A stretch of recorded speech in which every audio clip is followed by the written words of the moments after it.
my name is Sam. Welcome to another screencast episode on colormylearning.com.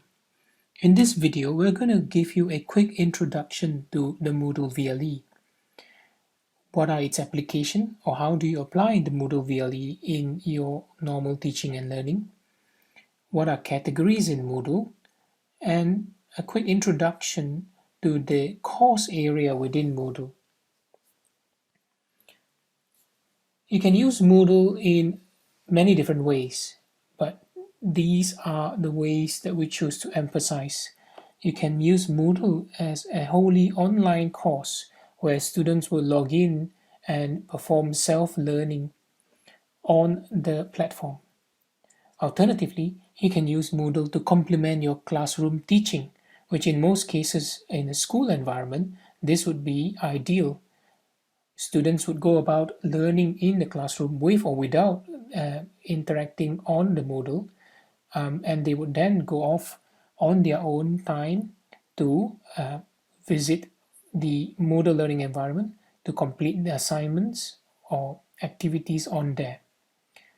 Now, the idea of this would be we would use Moodle to encourage independent learning. Now, obviously, there are many other benefits. Now, how do you achieve this? And there are many tools within Moodle that allows you to do this. You can use Moodle to deliver courses online. You can use Moodle to carry course materials that students can download and access. You can use Moodle to create self-marking assignments, to perform assessments, to collect grades, and the many more things that you can do on Moodle. So here's a quick look at what is a category. Now there are categories and subcategories that you can create within Moodle to contain the courses. The numbers next to these categories refer to the course within them. We have here a very well structured category. You can think of this as a cabinet, filing cabinet, where you have different drawers and different filing systems within it, with the dividers that will divide the English subject, for instance, into A level subcategory and Key Stage 3 subcategory. You can continue to subdivide them with subcategories if you wish, and put the courses within the categories. Next, we'll be looking at the course area within Moodle. So I'm going to pick a category, and I'm going to click on the course, my course area. Now in this course area, you can see there are blocks on either side. Depending on your team, you would get blocks like this, and these are called blocks, on either side of the screen, on either side of the main section of your course. Now these main sections will contain the topics or the sections, the different sections. So here you are, the main course area, the different blocks, and one of the standard blocks that you will get throughout the course is the navigation block and the settings block. Now these two blocks will appear in any courses that you go into. The settings block will change, and this is a contextual block, meaning if you're in any of these activities or resources that you have created within the section and you've gone into that resource or activity, the block here, the settings block, will change accordingly to reflect the settings that are available for that particular activity or resource. Likewise, the navigation will also change depending on where you are to allow you to navigate your courses. These blocks over here, you can hide or remove by deleting them when you're in editing mode. These icons here meant you can collapse them or dock them to the side. As you can see, these are now docked to the side.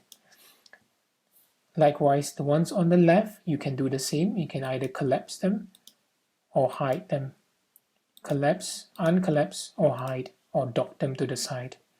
Now, if I turn editing on, this allows me to edit the layout of this course, To make it simple, if you're a beginner and if you don't want to worry yourself about all these different blocks, the best option would be to turn editing on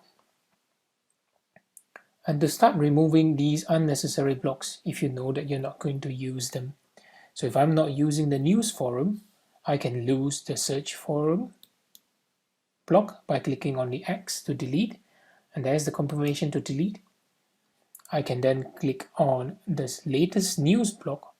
Again, this is referring to the news topic within the news forum. Let's delete that. I'll click on the X to delete, confirm delete, and I continue to do that with the events block.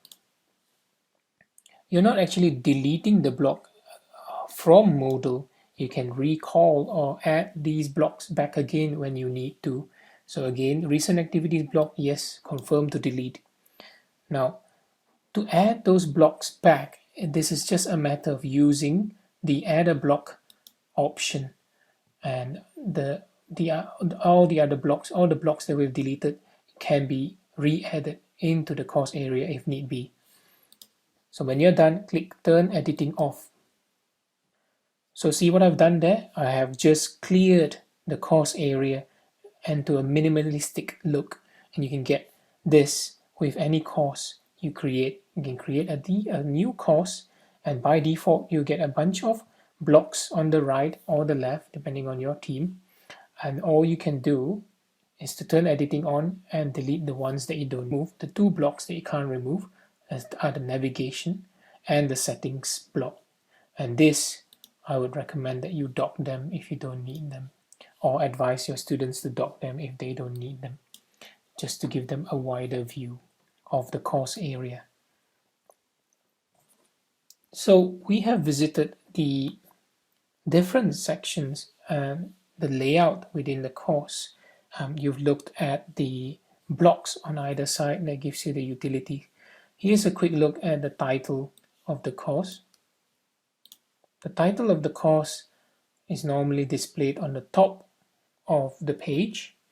This is the breadcrumb, so this is a short name for your course, and this is the home link. So this brings you back to the home page or the front page of your VLE.